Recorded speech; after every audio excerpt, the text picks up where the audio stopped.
Quentin Tarantino is one of my all-time favorite filmmakers, and that puts me in good company amongst the ranks of honest film critics and fans, and also the most obnoxious film bros you'll ever meet on the internet. I think he's a master at his craft, and every single film he makes feels like its own little mini film school, replete with references and appendices to seek out all the various films he used as inspiration for his latest creation. And so, with production soon mounting on what will be his 10th and final film, I figured it'd be fun to look back on his work so far. And so, this is my personal rankings of every Quentin Tarantino movie so far. Number 9 is Death Proof. Tarantino's worst film is still a rollicking good B-movie fun. Kurt Russell is great as the primary antagonist, and Zoe Bell proves herself as a worthy action star, performing some genuinely thrilling car stunts. And ultimately, that's all this film amounts to and is even aiming for, as Tarantino is in his most pure imitator form. It's no secret or revelation to point out that Quentin is a director that wears his influences on his sleeves, and while his other films use these ideas, themes, and motifs, and remixes them with his own voice into something that feels new and unique and singular, Death Proof feels more like a detour into experimenting with straight up mimicry. And that's not meant to be a total slight on this movie. Imitation is the sincerest form of flattery, and if all imitations were as fun and well made as Death Proof, then the world of cinema would be all the better for it. Number 8 is Reservoir Dogs. Tarantino's debut feature put him on the Hollywood map for a reason. This simple and small indie feature is dripping with style, featuring an excellent ensemble of character actors delivering some of the best dialogue of their careers. This film works so well, even Tarantino's signature cameo feels perfectly placed and not that ego-stroking. It's here that Quentin established a style and thematic through line that will extend throughout his entire filmography. A non-linear narrative timeline, a cast of cool guys brought down by ego, greed, and hubris, crackling dialogue, and memorably inventive set pieces. It shouldn't be downplayed how this film revolutionized the independent film scene and created the foundation for which Tarantino built his entire masterful career. Number 7 is The Hateful Eight. While Death Proof feels like Tarantino treading waters charted by his own childhood influences, The Hateful Eight feels like Tarantino going down a path he himself has forged many times before. The Hateful Eight is a pressure cooker of a movie, sustaining its tension through a pure battle of wits and verbal barbs for the entirety of its near 3-hour runtime. The performances from all of Tarantino's usual suspects are their dependable best. The wordplay is just as biting. The themes of masculinity, racism, greed, and ego are quite possibly his most resonant and insightful to date. It's a genuine artistic feat of a film. And yet with this outing, Tarantino seems to have backed himself into the corner of a dingy, blizzard-drenched haberdashery of his own making. It's got the gang of untrustworthy killers cooped up in a singular location as tensions slowly rise, a la Reservoir Dogs. It's got the themes of racial inequality and the snowy western setting of Django Unchained. And of course, it's got a bloody shootout with a high body count a la Inglourious Basters. You can feel the past works in Tarantino's filmography have honed his skills to create a truly magnificent blend of everything he does best. If only he'd done this first. Number 6 is Once Upon a Time in Hollywood. Tarantino's most recent outing is also his hardest to pin down to date. A sprawling epic of a film, it basks in an era of Hollywood in a way that only a singular auteur like Quentin can. A renowned historian of classic film history, Tarantino has brilliantly reconstructed an era long gone. You can feel Tarantino trying to hang on to that classic Hollywood golden age the same way his protagonists Rick Dalton and Cliff Booth are. It feels prescient and thematically resonant today, as if Quentin wrote this with his own fear of the transition from a theatrical landscape to a streaming wasteland. It's certainly Tarantino's loosest and shaggiest film to date, more of a hangout movie that for much of its runtime feels like it's more interested in its detours than its destination. I mean, what percentage of this movie's running time is just about the making of a long-forgotten Western television series called Lancer? But the devil is in the details, and if you can get on this movie's wavelength, the charms of a bygone era can feel like the ultimate comfort viewing experience. And once Upon a Time in Hollywood reaches its destination, the finale is so bombastic and thrilling that everything falls perfectly into into place. The insidious shadow of Charles Manson hangs over the entirety of this film, a harbinger for not only the true life death of Sharon Tate, but of the death of Rick Dalton's career and the death of Tarantino's beloved golden age of cinema. But here Tarantino has rewritten the narrative, creating a fairy tale ending for his cast of characters that make fairy tales for a living. By changing the real life details, by saving Sharon Tate, and defeating Manson's acolytes, Rick Dalton, and by extension Quentin Tarantino, is able to write a more optimistic outlook for the future of cinema. If ever there was an introspective Tarantino film, it's this one. Like Rick Dalton, is he past his prime? Is he approaching irrelevance? But as his penultimate film, Tarantino plants his flag in the sand. He's rewritten the ending. There's still some fight left in him. Number 5 is Django Unchained, and it feels strange on paper to call Tarantino's slavery epic his most entertaining and crowd-pleasing film to date, but the joy of Django Unchained is its cathartic escapism. For so much of its runtime, Tarantino depicts the very real brutality and tragedy enacted against people of color, with the very game Leonardo DiCaprio and Samuel L. Jackson serving as the main faces of this evil. But Tarantino also allows his protagonist to let loose, as Django leaves a trail of dead racist bodies in his wake, and blasts a shotgun to the face of the forced civility he is supposed to perform in an unbalanced white power structure. Sure, there are some minor pacing issues, but by the time this film crescendos with a massive over-the-top blood-soaked shootout, it's easy to forgive any minor misgivings. Number 4 is Pulp Fiction. Quentin Tarantino's second feature is quite possibly one of the most iconic films of all time, at least if you ask any college film major. But Pulp Fiction's ubiquity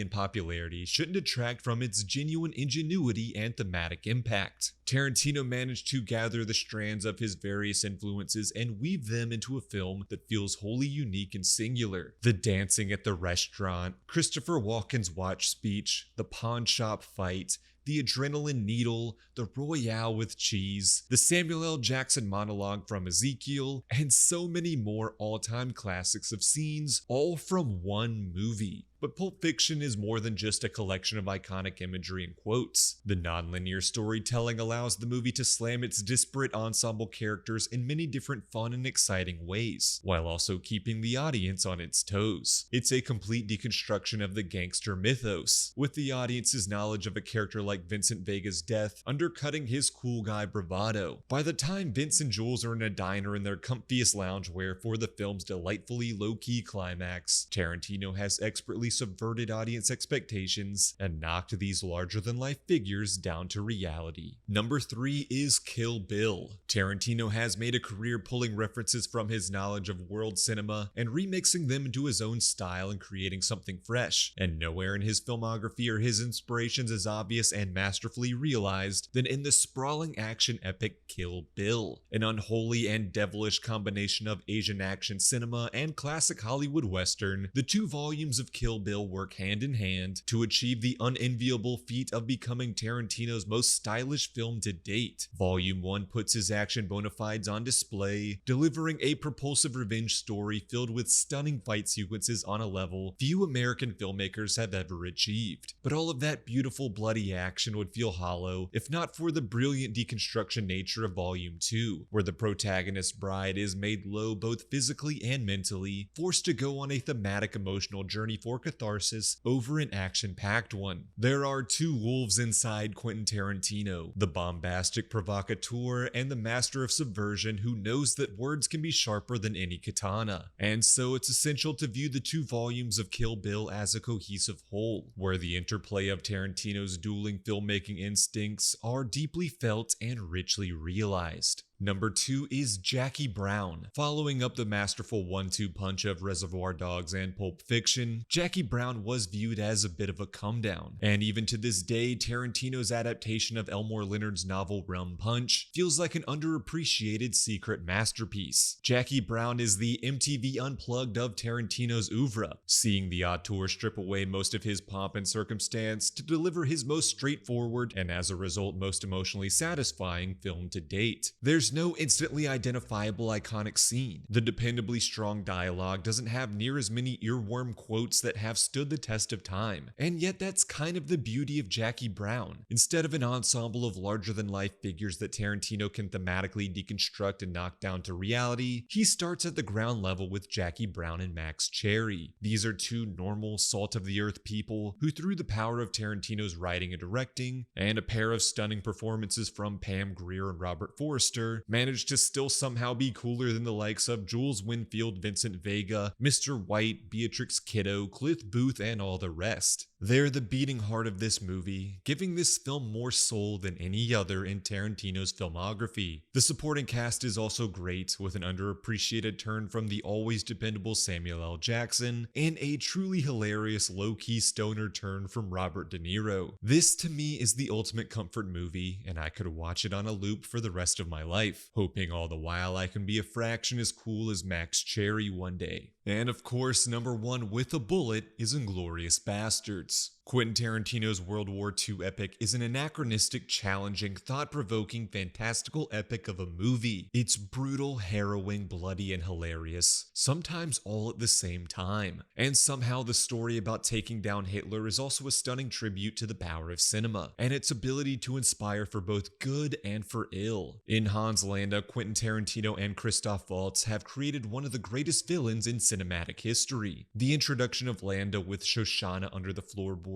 is one of my favorite opening scenes of all time, and that's just one of many absolute masterclasses, like the Michael Fassbender scene in the German bar, the introduction of the Bear Jew, or that bloody fiery finale with Shoshana's face emboldened on the big screen as a theater full of Nazis burned to death. And as the film comes to a close, Quentin Tarantino calls his shot, having Brad Pitt in the film with the line, "I think this might just be my masterpiece." And who am I to argue with that? And so that's my rankings. Let me know yours in the comments below and tell me how wrong I am for my own subjective opinion. And follow me on Letterboxd at Josh D. Floyd for my opinions on every movie I see. Thanks for watching this video.